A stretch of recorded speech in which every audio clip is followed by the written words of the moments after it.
जय हिंद साथियों। अभी आप सुजीत क्विज सेंटर देख रहे हैं और अभी हम लोग सार संग्रह बुक एनसीईआरटी एग्जाम्पलर जो है महेश बर्नवाल का, उस बुक का प्राचीन भारत का इतिहास पढ़ेंगे और जो भी क्वेश्चन होगा उसके बारे में पूरा डिटेल से जानेंगे। तो शुरू करते हैं पहला टॉपिक से।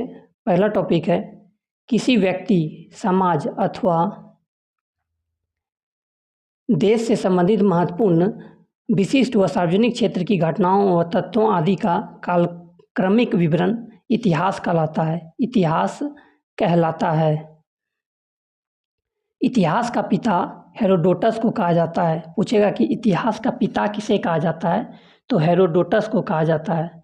अगला है प्राचीन भारत के इतिहास से संबंधित प्रथम वास्तविक पुस्तक किसे माना जाता है, तो ये राजतरंगिणी को माना जाता है। राजतरंगिणी पुस्तक के लेखक जो हैं कल्हण है और इससे जो कश्मीर का इतिहास का पता चलता है। राजतरंगिणी पुस्तक में पूछेगा कितने तरंग हैं, टोटल 8 तरंग हैं।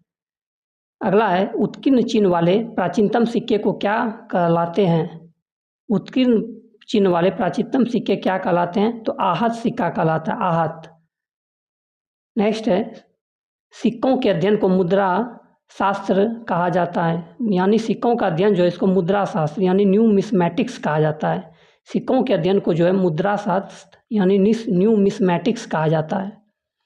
अगला है भारत में प्रागैतिहासिक खोज प्रारंभ करने का श्रेय किसे दिया जाता है, डॉक्टर प्राइमरोज को दिया जाता है।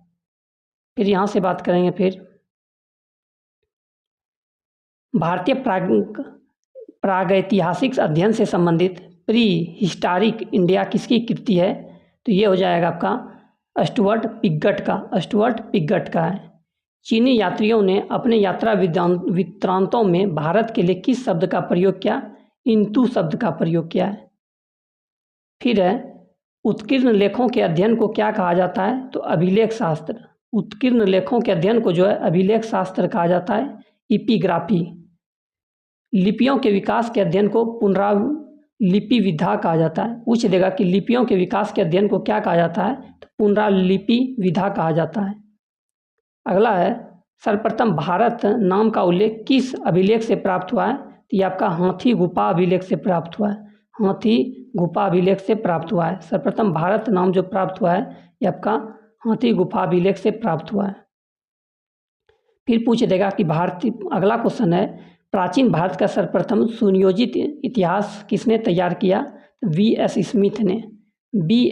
स्मिथ ने जो है सर्वप्रथम सुनियोजित इतिहास तैयार किया था। फिर अब देखेंगे इतिहास के बारे में।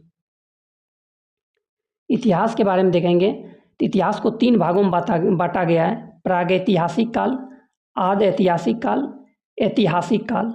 प्राग ऐतिहासिक काल में जो है मानव उत्पत्ति से 3000 ईसा पूर्व तक है और आदि ऐतिहासिक काल में जो है ये आपका 3000 ईसा पूर्व से 600 ईसा पूर्व तक है और ऐतिहासिक काल में जो है 600 ईसा पूर्व से आगे है। पुरातात्विक साक्ष्य अध्ययन का एकमात्र लिखित साक्ष्य उपलब्ध किंतु अपनीय पुरातात्विक एवं साहित्यिक दोनों स्रोत है, क्योंकि लिखित साक्ष्य उपलब्ध नहीं है। अगला है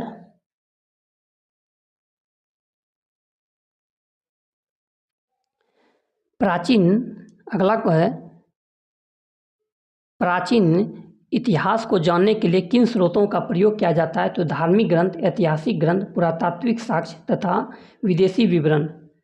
नेक्स्ट है ब्राह्मी लिपि को सर्वप्रथम किस विद्वान ने पढ़ा था, तो जेम्स प्रिसेम्प ने 1837 ईस्वी में ब्राह्मी लिपि को सर्वप्रथम पढ़ा था। ब्राह्मी लिपि जो लिखा जाता है ये बाईं से दाईं लिखा जाता है और खरोष्टी लिपि जो है ये दाईं से बाईं लिखा जाता है। ब्राह्मी लिपि बाईं से दाईं और खरोष्टी लिपि दाईं से बाईं। अगला है भारत के सर्वप्राचीन ग्रंथ वेदों का संकलन करता किसे माना जाता है, तो महर्षि कृष्ण द्वैयापन वेदव्यास को माना जाता है। महर्षि कृष्ण द्वैयापन वेदव्यास को माना जाता है। फिर देखेंगे यहाँ पर पौराणिक मान्यता के अनुसार भारत के प्राचीनतम राजा कौन थे, ये आपका हो जाएगा वैष्णववत मनु थे। वायु पुराण में किस वंश का उल्लेख है? तो गुप्त वंश का उल्लेख है। वायु पुराण में जो है ये गुप्त वंश का उल्लेख है। कौटिल्य के अर्थशास्त्र से किस वंश के इतिहास का जानकारी मिलता है? तो ये आपका मौर्य वंश के इतिहास का जानकारी मिलता है। जैन धर्म का प्रारंभिक इतिहास किस ग्रंथ से प्राप्त होता है? तो ये आपका कल्पसूत्र से प्राप्त होता है। कल्पसूत्र के लेखक जो है, ये कल्पसूत्र के लेखक भद्रबाहु हैं, भद्रबाहु। नेक्स्ट है,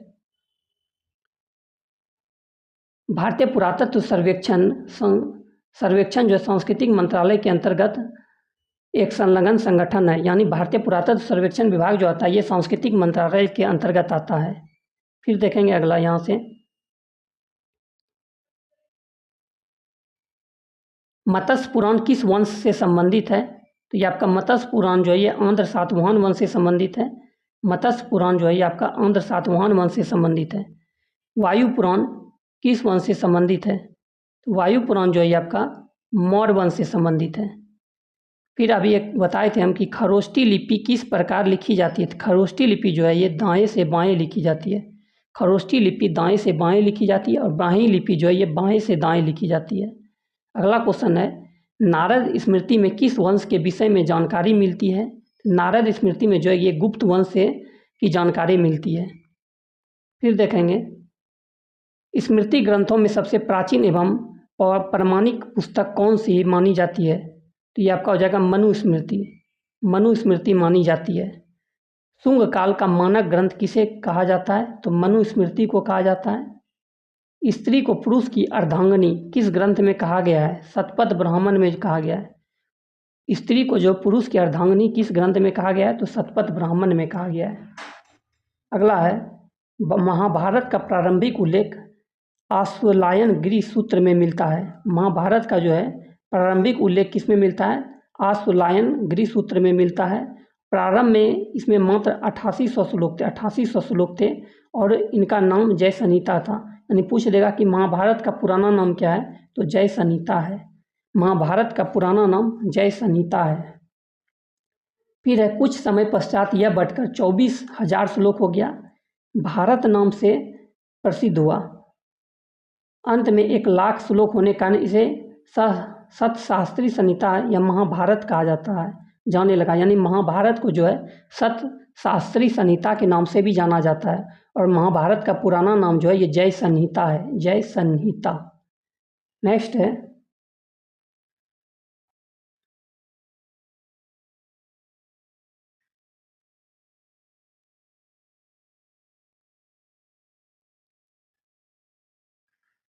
पुरालेख विधा से क्या अभिप्राय है? तो पुरालेख विधा से जो अभिप्राय है ये शिलालेख का अध्ययन है। पुरावशेष का महानतम अन्वेषक किसे माना जाता है? डार्विन को। पुरावशेष का महानतम अन्वेषक जो माना जाता है ये आपका डार्विन को माना जाता है, डार्विन को। इब्न बतूता का यात्रा वृत्तांत किस नाम से प्रसिद्ध है? ये रहेला नाम से प्रसिद्ध है, रहेला नाम से प्रसिद्ध है। फिर अगला क्वेश्चन है, ह्वेनसांग ने किस विश्वविद्यालय में बौद्ध धर्म का अध्ययन किया था? ह्वेनसांग ने जो है ये नालंदा विश्वविद्यालय में जो है बौद्ध धर्म का अध्ययन किया था, नालंदा विश्वविद्यालय में। ह्वेनसांग जो ये हर्षवर्धन के समय भारत आया था। आगे देखते हैं फिर यहाँ से,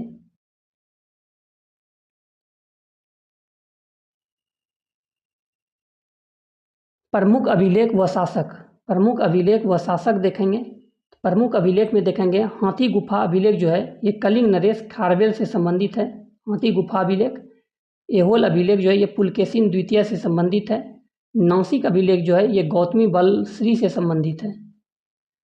जूनागढ़ अभिलेख जो है ये रुद्रदामन से संबंधित है, रुद्रदामन से। प्रयाग प्रशस्ति अभिलेख जो है ये समुद्रगुप्त से संबंधित है। मंदसौर अभिलेख जो है ये मालवा नरेश यशोवर्मन से संबंधित है। ग्वालियर अभिलेख प्रतिहार नरेश भोज से संबंधित है। देवपाड़ा अभिलेख जो है बंगाल शासक विजयसेन से संबंधित है। भीतरी व जूनागढ़ अभिलेख जो है ये स्कंदगुप्त से संबंधित है, स्कंदगुप्त से जो है भीतरी व जूनागढ़ अभिलेख संबंधित है। फिर देखेंगे यहाँ बौद्ध स्तंभ लेख से किसकी जानकारी मिलती है? तो शुंग काल की जानकारी जो मिलती है ये बौद्ध स्तंभ लेख से मिलती है। ह्वेनसांग ने अपनी यात्रा वृत्तांत का वर्णन किस पुस्तक में किया था? CU की ह्वेनसांग ने जो अपनी यात्रा वृत्तांत का वर्णन किया था ये सीयू की पुस्तक में किया था। अरबी भाषा की पुस्तक किताब उल हिंद की रचना किसने की थी? अलबरूनी ने किया था। किताब उल हिंद की रचना अलबरूनी ने किया था। किस भाषा में? तो अरबी भाषा में। नेक्स्ट है, मोरक्को का यात्री इब्न बतूता भारत में मोहम्मद बिन तुगलक के दरबार में आया था। यानी इब्न बतूता किसके समय में भारत आया था या किसके दरबार में? तो मोहम्मद बिन तुगलक यानी एमबीटी के दरबार में आया था तथा तुगलक ने इसे दिल्ली का काजी नियुक्त किया। अगला है, मार्को पोलो द्वारा किस राज्य की यात्रा का उल्लेख मिलता है? तो ये पांड्य राज्य के पांड्य राज्य की मिलता है। मार्को पोलो द्वारा किस राज्य की यात्रा का उल्लेख मिलता है? तो पांड्य राज्य की। पतंजलि के महाभाष्य से किस वंश के इतिहास का पता चलता है? तो शुंग वंश के इतिहास का पता चलता है। अगला देखेंगे, फायान जो है ये 399 से 414 ईसा ईस्वी में भारत आया था और ये इसकी रचना जो था ये भारत दशा का विवरण था। यह प्रथम चीनी यात्री था जिसने चंद्रगुप्त द्वितीय विक्रमादित्य के समय भारत की यात्रा की थी।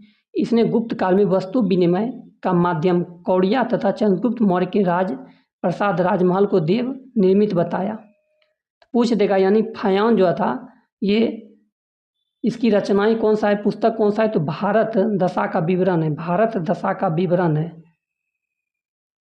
और उसके बाद ये जो किसके समय में भारत आया था? तो ये चंद्रगुप्त द्वितीय विक्रमादित्य के समय में भारत आया था। फिर बात करेंगे ह्वेनसांग जो भारत आया था 629 से 629 में आया था और 645 ईस्वी तक रहा था। इसके पुस्तक का जो नाम है ये सीयूकी यानी इसका मतलब होता है पाश्चात्य संसार के लेख। ह्वेनसांग द्वारा हर्षवर्धन के समय में भारत आया था। ह्वेनसांग सम्राट हर्षवर्धन के समय भारत आया था। इसने हर्ष को शिलादित्य की उपाधि से भी विभूषित किया था। इसे यात्रियों का राजकुमार, शाक्य मुनि, नीति का पंडित कहा जाता है। यानी पूछ देगा कि ह्वेनसांग की पुस्तक का नाम क्या है? तो यह सीयूकी। ह्वेनसांग किसके समय भारत आया था? हर्षवर्धन के समय में आया था। और हर्षवर्धन को जो शिलादित्य का उपाधि किसने दिया था? ह्वेनसांग ने ही दिया था। हर्षवर्धन को जो है शिलादित्य का उपाधि जो है ये ह्वेनसांग ने ही दिया था। अब ह्वेनसांग को और क्या क्या कहा जाता है? तो ह्वेनसांग को जो है यात्रियों का राजकुमार, शाक्य मुनि व नीति का पंडित, ये तीनों नाम से जाना जाता है। अगला क्वेश्चन है, इतिंग की बात करें तो ये 673 ईस्वी में भारत आया था और 675 तक रहा था। इसकी रचना है प्रसिद्ध बौद्ध भिक्षुओं की आत्मकथाएं। चीनी यात्री ये जो है इतिंग चीनी बौद्ध यात्री जो नालंदा विश्वविद्यालय के अध्ययनरत रहा। फिर है सती प्रथा का प्रथम उल्लेख जो मिलता है 510 ईस्वी के भानुगुप्त के एरन अभिलेख से प्राप्त होता है। सती प्रथा का साक्ष्य किससे प्राप्त होता है? तो भानुगुप्त के एरन अभिलेख से प्राप्त होता है, एरन अभिलेख से। अगला है पाषाण काल को 3 भागों में बांटा गया है। मध्य पाषाण काल, पूरा पाषाण काल, मध्य पाषाण काल और नव पाषाण काल। अब बात करें पूरा पाषाण काल 26 लाख से 9,000 ईसा पूर्व हो जाएगा।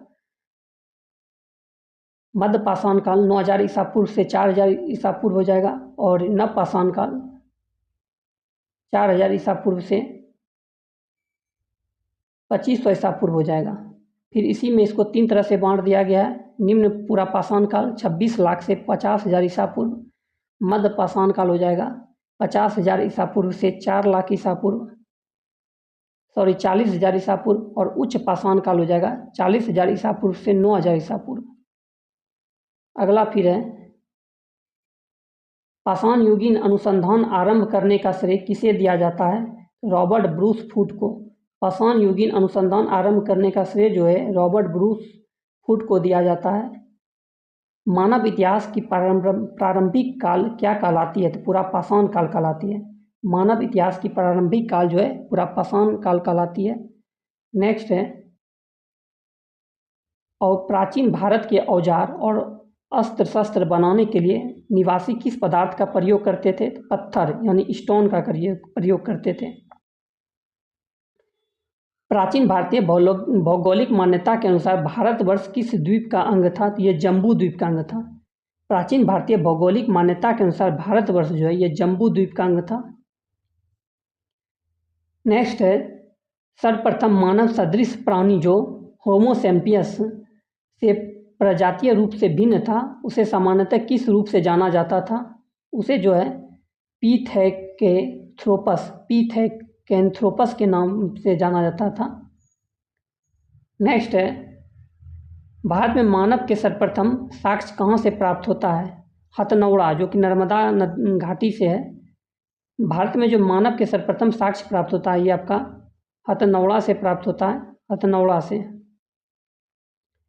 पाषाण सांस्कृतिक से लेकर हड़प्पा सभ्यता तक के सांस्कृतिक अवशेष किस पुरास्थल से प्राप्त हुए? तो ये मेहरगढ़ से प्राप्त हुआ है। जूते हुए खेत का साक्ष्य किस पुरातात्विक स्थल से प्राप्त हुआ है? तो कालीबंगा से। जूते हुए खेत का साक्ष्य जो प्राप्त हुआ है, ये आपका कालीबंगा से हुआ है। कालीबंगा की बात करें तो ये घग्गर नदी के किनारे राजस्थान में स्थित है। फिर देखते हैं यहाँ से, बृहद पाषाण स्मारकों की पहचान किस रूप में की गई है? तो मृतकों को दफनाने के स्थान के रूप में। बृहद जो है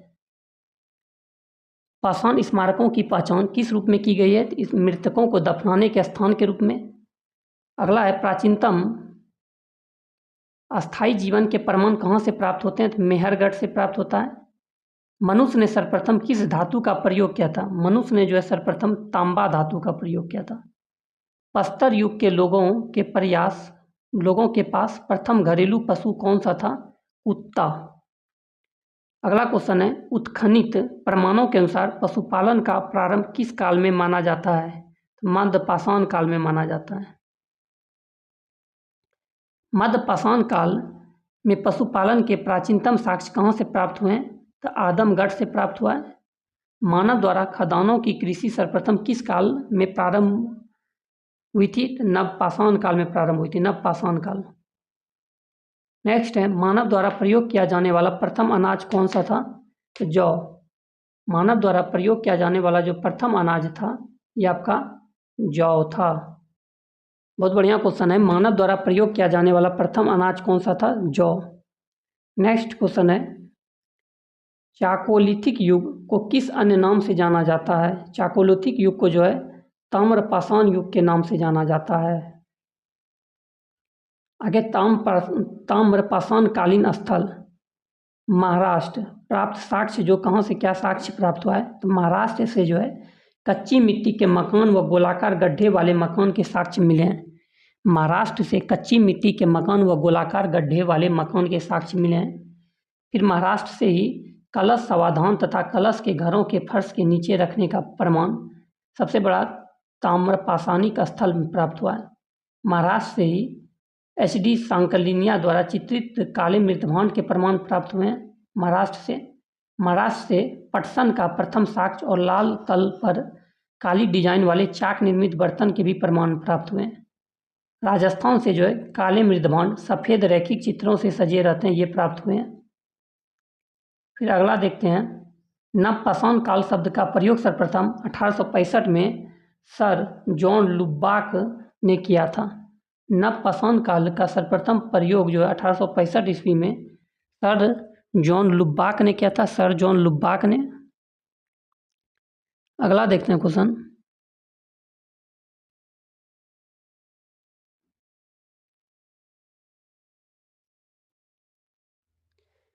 भारतीय पुरातत्व सर्वेक्षण के प्रथम महानिदेशक कौन थे?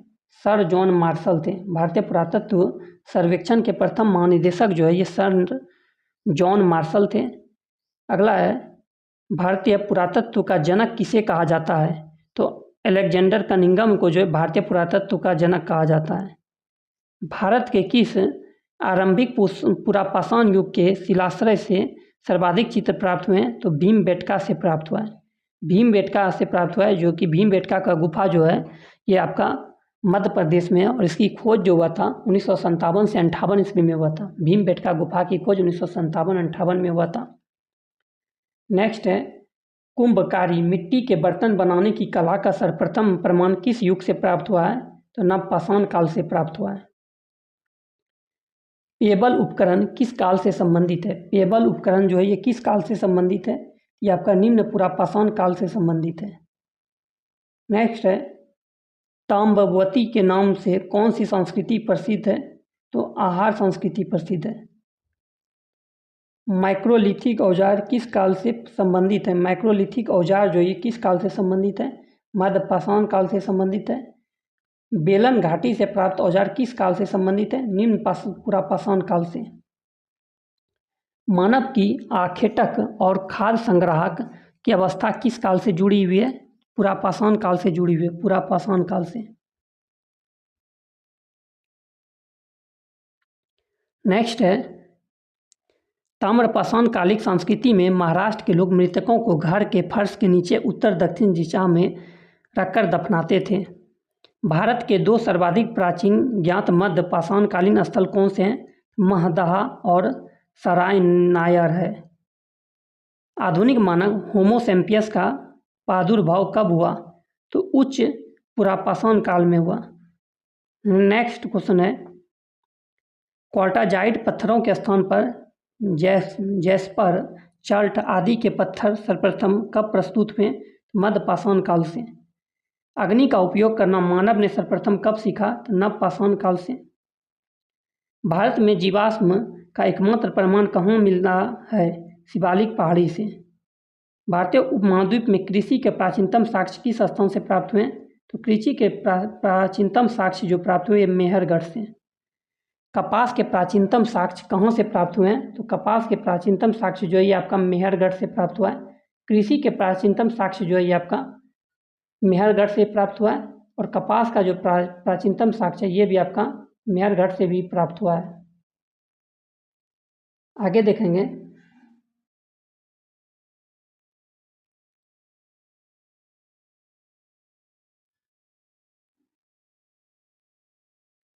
अगला क्वेश्चन है, हड्डी निर्मित उपकरण किस भारतीय पुरातात्विक स्थल से प्राप्त हुए हैं? सराय नहर से प्राप्त हुआ है। सराय नहर से प्राप्त हुआ है। गौड़िक मृदभांड पात्र का नामकरण कहाँ से प्राप्त हुआ है? तो ये आपका हस्तिनापुर से प्राप्त हुआ है। फिर है, सिंधु घाटी सभ्यता के मुख्य स्थल मोहनजोदड़ो, चन्हुदड़ो, सुतका गेंडोर, हड़प्पा तथा कोडदीजी वर्तमान पाकिस्तान में, यानी मोहनजोदड़ो, चन्हुदड़ो, सुतका गेंडोर, हड़प्पा और कोटदीजी जो है ये आपका पाकिस्तान में स्थित है। अब है नवपाषाणीन कालीन स्थल देखिए, राज्य बुर्ज होम जो ये कश्मीर में, बुर्ज होम कश्मीर में। और इससे क्या प्राप्त हुआ है? इससे जो प्राप्त हुआ है, कब्रों में मालिक के साथ कुत्ते दफनाने के साक्ष्य जो प्राप्त हुए ये बुर्ज होम से प्राप्त हुए। गुफा राल से जो प्राप्त हुआ है जो कि कश्मीर में, कृषि व पशुपालन के साक्ष्य, हड्डी निर्मित औजार, धूसर मृदभांड का प्रमाण, सिलबट्टा व हड्डी से निर्मित सुई के साक्ष्य प्राप्त हुए। मेहरगढ़ जो कि पाकिस्तान में, इससे जो है गेहूं के 3 व जौ की 2 किस्में की खेती के प्रमाण, कच्ची ईंटों के आयताकार मकान और प्राचीनतम अस्थायी जीवन के साक्ष्य प्राप्त हुए। महदहा से जो कि उत्तर प्रदेश में, इससे गोलाकार झोपड़ियों के प्रमाण, धान के अलावा जौ की खेती व पशुबाड़ा के भी साक्ष्य प्राप्त हुए। कोल्डिवा जो कि उत्तर प्रदेश में, कोल्डिवा से धान की खेती के प्रमाण प्राप्त हुए, जो धान की खेती का भारत में ही नहीं बल्कि विश्व में सबसे प्राचीन साक्ष्य माना जाता है। संगनकल्लू जो कि कर्नाटक में अगर बात करें तो इससे जो है राख के टीले प्राप्त हुए जो बेल्लारी जिले में अवस्थित है। पिकलीहल की बात करें, पिकलीहल जो कि आपका कर्नाटक में, इससे राख के ढेर व निवास स्थल के साक्ष्य प्राप्त हुए। चौपानी मांडो जो कि उत्तर प्रदेश में, चौपानी मांडो उत्तर प्रदेश में, इससे जो है मधुमक्खी के छत्ते जैसी झोपड़ियाँ, ज्यामितीय आकार के सूक्ष्म पाषाण व हस्त निर्मित मृदभांड के साक्ष्य प्राप्त हुए। तारू तारू जो कि असम में है, इससे जो है आपका गुवाहाटी के समीप उत्खनन से आदिम कुल्हाड़ियाँ व चित्रित मृदभांड प्राप्त हुए। चिरांद जो कि बिहार में, इससे हड्डी के उपकरण प्राप्त हुए जो प्रायः हिरणों के सींगों से निर्मित हैं। दाओजली जो कि असम में, दाओजली जो कि असम में, इससे कृषि व पशुपालन के साक्ष्य प्राप्त हुए। आगे है, नबदा टोली नामक ताम्रपाषाणिक स्थल का उत्खनन HD सांकालिया ने किया था। नबदा टोली वर्तमान में मध्य प्रदेश में अवस्थित है। अब है हड़प्पा स्थल। हड़प्पा स्थल की बात करें तो हड़प्पा स्थल का सर्वाधिक मान्यता प्राप्त स्थल कौन सा है? तो 2500 ईसा पूर्व से 1750 ईसा पूर्व तक है। हड़प्पा नामक पुरास्थल किस सभ्यता से संबंधित? सिंधु घाटी सभ्यता से। हड़प्पा नामक पुरास्थल जो है ये सिंधु घाटी सभ्यता से संबंधित है। हड़प्पा सभ्यता की लिपि किस प्रकार की थी? भावचित्रात्मक थी। भावचित्रात्मक। हड़प्पा सभ्यता की जानकारी का प्रमुख स्रोत क्या है? पुरातात्विक खुदाई है। मोहनजोदड़ो का शाब्दिक अर्थ क्या है? मृतकों का टीला। मोहनजोदड़ो का शाब्दिक अर्थ मृतकों का टीला है। सिंधु सभ्यता किससे संबंधित है? आदि ऐतिहासिक युग से संबंधित है। मूर्ति पूजा का आरंभ कब से माना जाता है? पूर्व आर्य काल से। अगला क्वेश्चन है, सिंधु वासियों ने पहली बार तांबे में टीन मिलाकर कांसा तैयार किया था, इसलिए इसे कांस्य युगीन सभ्यता भी कहा जाता है। हड़प्पा की समकालीन सभ्यता रंगपुर कहाँ स्थित है? रंगपुर जो है ये आपका मादर नदी किनारे सौराष्ट्र यानी गुजरात में स्थित है। हड़प्पा के समकालीन सभ्यता रंगपुर कहाँ स्थित है? मादर नदी के किनारे जो है ये सौराष्ट्र गुजरात में है। हड़प्पा संस्कृति का वह कौन सा स्थल है जहाँ दुर्ग तथा निचला नगर अलग अलग प्राचीरों से घिरा हुआ है? या कालीबंगन है। कालीबंगन जो ये घग्गर नदी किनारे राजस्थान में है। मोहनजोदड़ो एवं हड़प्पा सभ्यता की पुरातात्विक खुदाई किसने की थी?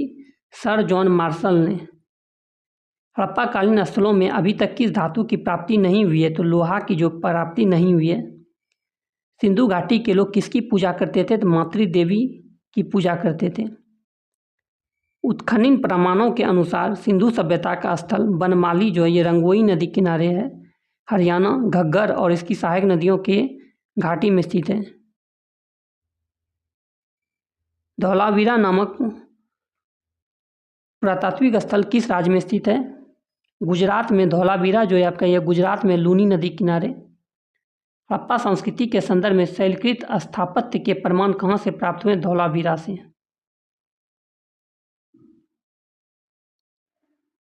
फिर आगे है, हड़प्पा कालीन मोहरों का सर्वाधिक प्रचलित आकार कैसा है? तो वर्गाकार है। हड़प्पा संस्कृति की मोहरों पर घोड़े का अंकन नहीं किया गया है।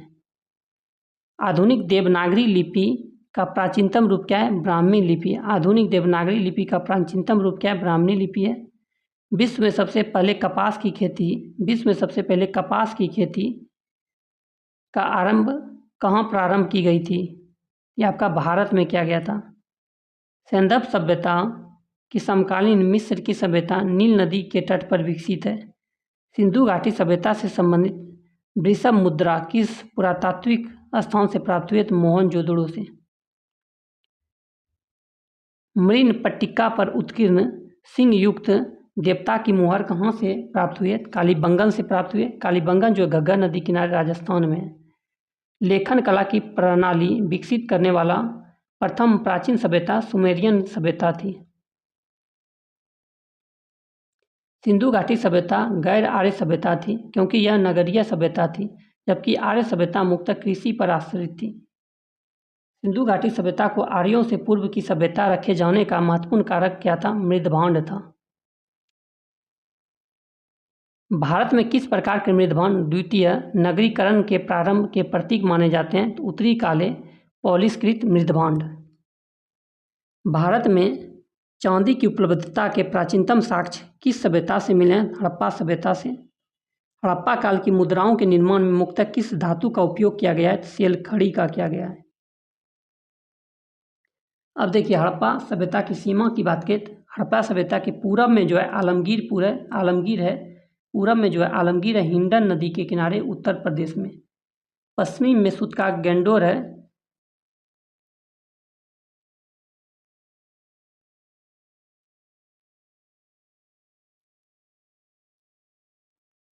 पूरब में आलमगीरपुर है हिंडन नदी किनारे उत्तर प्रदेश में। पश्चिम में सूतका गेंडोर है दशक नदी किनारे बलूचिस्तान पाकिस्तान में। उत्तर में मांदा है चिनाब नदी किनारे जम्मू कश्मीर में। और दक्षिण में जो है ये दाइमाबाद है गोदावरी नदी किनारे अहमदनगर महाराष्ट्र में।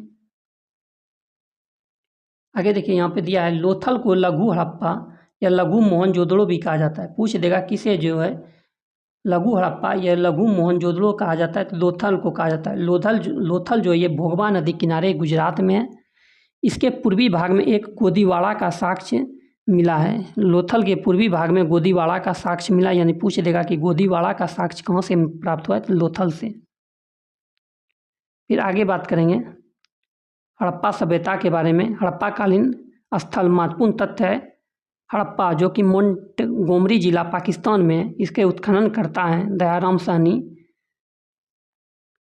सोहनी, व्हीलर, माधव स्वरूप वस्त। इसकी खोज 1921 में हुआ था और ये रावी नदी किनारे है। हड़प्पा जो है रावी नदी किनारे है और यहाँ से जो है अन्न भंडार, कांसे से निर्मित खिलौना गाड़ी, पारदर्शी वस्त्र पहने हुए एक मूर्ति, गरुड़ चित्र मृदा, मछुआरों का चित्र, शंख का बैल, कांस्य दर्पण प्राप्त हुआ है। फिर मोहनजोदड़ो की बात करें तो मोहनजोदड़ो जो है लड़काना जिला पाकिस्तान में, इसकी खोज जो है रखालदास बनर्जी ने किए थे एवं मार्टिमर विल्हर ने किए थे 1922 में।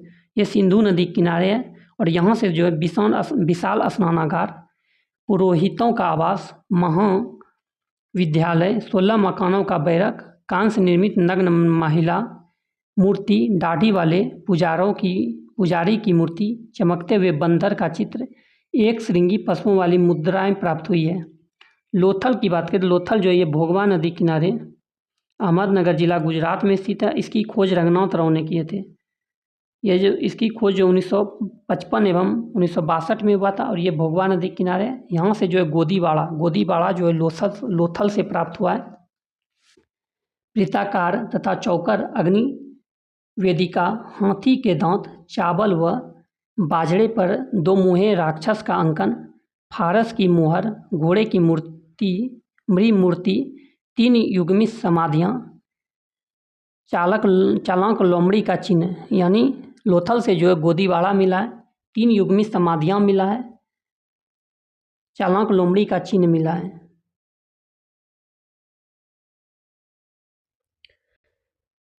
फिर अगला है चनुद्रो जो है ये सिंध पाकिस्तान में है और इसकी खोज जो है अर्नेस्ट मैके व NC मजुमदार ने 1931 में किए थे। यह चनुद्रो सिंधु नदी किनारे है और चनुद्रो से मनके बनाने के कारखाना जो है चनुद्रो से प्राप्त हुआ है, मनके बनाने का कारखाना। फिर बिल्ली का पीछा करते हुए कुत्ते का साक्ष्य चनुद्रो से प्राप्त हुआ है। लिपस्टिक चनुद्रो से प्राप्त हुआ है। कांस्य गाड़ी, वर्गाकार ईंट, कंघा, 3 घड़ियालों तथा 2 मछलियों के अंकन वाली मुद्रा, काजल, पाउडर प्राप्त हुआ है। ये आपका चनुद्रो से प्राप्त हुआ है। कालीबंगा की बात करें तो कालीबंगा जो हनुमानगढ़ जिला राजस्थान में है, यहाँ से अमलानंद घोष ब्रज, इसकी खोज जो है अमलानंद घोष, ब्रजवासी लाल एवं BK थापर ने 1953 एवं 1960 में किए थे। कालीबंगन जो ये घग्गर नदी किनारे राजस्थान में ही स्थित है और यहाँ से जूते हुए खेत का साक्ष्य मिला है। भूकंप के साक्ष्य मिले, अग्नि हवन मिला है, कुंड, अलकृत ईंट, चूड़ियाँ, संभवतः एक साथ फसल बोने के साक्ष्य, लकड़ी की नाली मिली है। राखी गढ़ी जो हरियाणा के हिसार जिले में है, इसकी खोज सूरजभान ने 1969 में किए थे और ये घग्गर नदी किनारे है। यहाँ से ताम्र उपकरण, हड़प्पा लिपि युक्त मुद्रा प्राप्त हुई है। कोटदीजी जो कि खैरपुर पाकिस्तान में है, यहाँ से धुरिये एवं फजल अहमद खान, इसकी खोज जो है धुरिये एवं फजल अहमद खान ने किए थे 1935 एवं 1955 में। कोटदीजी सिंधु नदी किनारे है। यहाँ से जो है किलेबंदी का साक्ष्य नहीं, कच्चे ईंटों के मकान व चूल्हे प्राप्त हुए हैं। बनमाली जो है ये हरियाणा के हिसार जिले में, इससे यहाँ इसकी खोज जो है RS विष्ट ने किए थे, यानी रविंद्र सिंह विष्ट ने 1973 में। यह सरस्वती नदी किनारे है। यहाँ से मिट्टी का हल, खिलौना, सड़कों पर बैलगाड़ी के पहियों का साक्ष्य तथा जौ के साक्ष्य प्राप्त हुए हैं। फिर बात करें रोपड़ जो कि सतलज नदी के किनारे पंजाब में है, इसकी खोज यज्ञदत्त शर्मा ने किए थे 1955 में। यहाँ से तांबे की कुल्हाड़ी, मानव के साथ कुत्ते दफनाने के साक्ष्य मिले हैं। रंगपुर बात करें तो ये काठियावाड़ गुजरात में है। इसकी खोज जो है SR राव ने किए थे 1954 में। ये भादर या मादर नदी किनारे है। इस यहाँ से जो है ज्वार भाटा, 3 संस्कृतियों के अवशेष, नालियाँ, कच्ची ईंटों के दुर्ग, धान की भूसी प्राप्त हुआ है। आलमगीरपुर की बात करें तो ये मेरठ उत्तर प्रदेश में है। इसकी खोज यज्ञदत्त शर्मा ने किए थे 1958 में और ये हिंडन नदी किनारे है। यहाँ से मृदभांडों पर रंगीन चित्रकारी के साक्ष्य प्राप्त हुए हैं। सुतका गेंडोर बलूचिस्तान पाकिस्तान में है और इसकी खोज ऑरेंज स्टाइन जॉर्ज डेल्स ने किए थे 1927 एवं 1962 में। ये दशक नदी किनारे, यहाँ से 3 संस्कृतियों के साक्ष्य, प्राकृतिक चट्टान पर अवस्थित मानव अस्थि, राख से भरा बर्तन, बेबीलोन से व्यापार का साक्ष्य तथा बंदरगाह प्राप्त हुआ है। मांडा जो कि जम्मू कश्मीर में, इसकी खोज जगपति जोशी ने 1982 में किए थे। ये चिनाब नदी किनारे है। यहाँ से जो है चट, ब्लेड, हड्डी निर्मित वानाग्र मोहरों के साक्ष्य प्राप्त हुए। सुतकागो की बात करें तो ये पेरिन बलूचिस्तान में है। इसकी खोज जॉर्ज डेल्स ने किए थे 1962 में। ये सादिकौर नदी किनारे 2 टीले वाले मृदभांड के साक्ष्य प्राप्त हुए। सुरकोटदा जो कि गुजरात में है, जगपति जोशी ने इसका खोज 1964 में किए थे। यह सरस्वती नदी किनारे है। यहाँ से कलश समाधान, घोड़े की हड्डियाँ व तराजू का पलड़ा प्राप्त हुआ है। अगला है हड़प्पा सभ्यता में विनिमय का मुख्य माध्यम वस्तु विनिमय प्रणाली माना जाता है। हड़प्पा सभ्यता में जो है विनिमय का माध्यम वस्तु विनिमय प्रणाली माना जाता है। नेक्स्ट वैदिक काल, जो कि पार्ट 2 में पढ़ेंगे। वैदिक काल से आगे जो पढ़ेंगे वैदिक काल। आज के लिए यहाँ तक ही। अगर आप वीडियो पे न्यू हो तो चैनल को सब्सक्राइब कीजिए, लाइक कीजिए, दोस्तों में शेयर कीजिए।